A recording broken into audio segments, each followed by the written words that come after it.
If your garage door sounds something like that first clip, you're in luck, because in this video, I'm going to show you how you can get rid of that noisy garage door without spending a lot of money. You can do the job yourself. Now, many videos out there will show you how to lubricate your door. And for many people, there's already a part on your door that's so worn out, simply lubricating it is not going to be a solution. One of the most critical parts on your door is called the roller. Now, most doors have between 8 or 10 of these rollers along the sides. And garages are dirty places. Things get grit in them and they wear out. Many doors today just include really junky rollers. And if you think these things are all the same, that is completely wrong. The cheapest ones you can get are usually these black plastic rollers. And when you put these rollers on top of steel, they make a ton of noise and they wear out super quickly. Some doors even use things like steel rollers. Now, these are going to last a lifetime. They're never going to wear out, but they are as loud as it gets.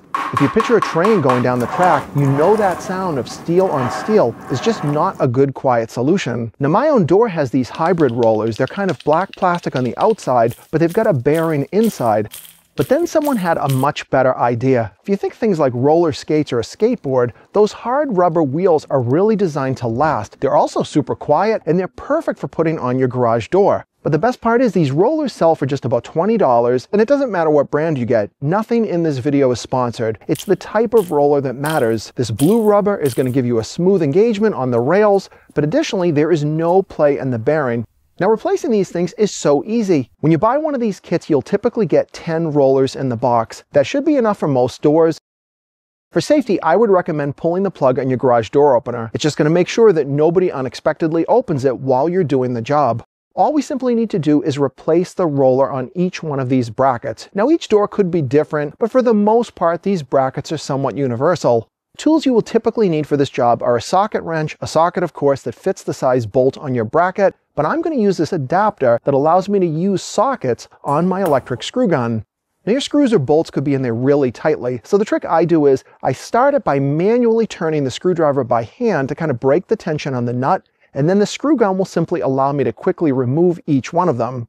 You can start in any of the brackets you want, but I would recommend avoiding the bottom brackets until later in the video, and I'll explain why. All you've got to do is remove each one of these screws or bolts. You can do it by hand with the simple socket if you like. Now, most of the brackets on my door can just be accessed simply by putting the socket on the head of the bolt. But there is one problem. Some of these heads are actually underneath this sort of tube, and that could be a problem, but there is a simple solution. Just use a wrench. Slide the wrench on top of the bolt underneath the tube, and you can easily remove it. Remove the bracket. Simply slide the old roller out and you can put your new roller in position. It really is that easy. And if you're wondering what holds this thing in place, once you get it inside the rails on your door, that along with the bracket being screwed in prevents the roller from ever coming out. They actually do have a little bit of play. Garage doors are not perfect. They do need a little bit of movement in case the roller kind of adjusts as it's opening or closing, and that is totally normal. You can see on the edge here, it's kind of curved. That is what maintains keeping the roller in position, and it won't allow it to just simply go outside the track. You're going to repeat the process for each one of these brackets. As I get to the top bracket, there is one difference. It's held in by just 3 bolts, but that's not a problem. Just undo each one, and you'll simply remove the roller again, put it back in position, and tighten everything down. And of course, that brings us to the bottom rollers. Now, depending on your door, these can be a little bit tricky. My door actually has the cable that lifts the door up and down attached to the bottom bracket. Now, that presents a bit of a problem. That means this cable is under tension. So if I simply unscrew the bottom bracket, I won't easily be able to remove it. So in my case, I'm going to open the door all the way up. Once I do that, most of the tension is off that wire, and I can simply unscrew the bracket, and I'll kind of pull down on the cable while I'm doing it.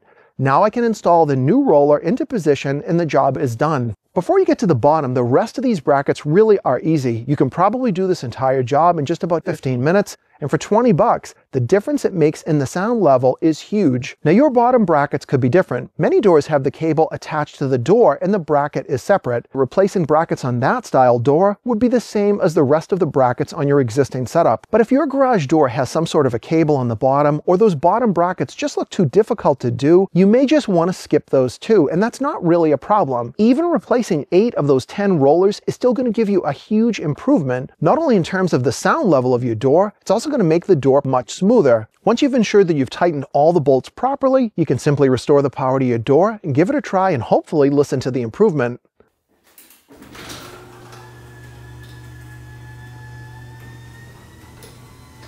This is one of those jobs that is super easy to do, costs next to nothing, and the results are phenomenal. And the best part is, they are not just going to go away in a couple of weeks like something like lube or oil will, but if you've got other garage door tips and you want to share them, please leave me a comment below. And if you found this video helpful, please give it a thumbs up and subscribe to the Silver Symbol channel for more videos coming up.